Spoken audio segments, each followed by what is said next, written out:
Hello everyone, আসসালামু আলাইকুম। সবাই কেমন আছেন? আশা করি সবাই ভালো আছেন। আলহামদুলিল্লাহ, আমিও ভালো আছি।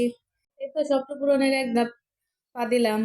সবাই দোয়া করবেন যেন এই অল্প বয়সে এত বড় একটা রিস্ক সামলাতে পারি। আমার স্বামীর খুব ইচ্ছা ছিল, আর সেই সফলতায় যদি উত্তীর্ণ হয় তবে আমার থেকে খুশি আর কেউ হবে না।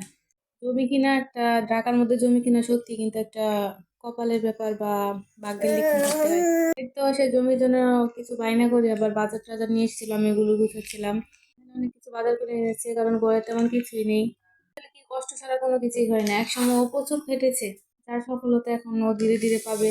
হয়তো বা একটু জায়গা রাখতে পারলে, ঢাকায় একটু জায়গা রাখতে পারলে ভাগ্যটা খুলে যাবে, যদি কাগজপত্র সলিড হয় আর কি। আর যদি ধরা খায় তাহলে তো আর কিছুই করার নেই। আল্লাহ যা করেন হয়তো বা ভালোর জন্যই করেন।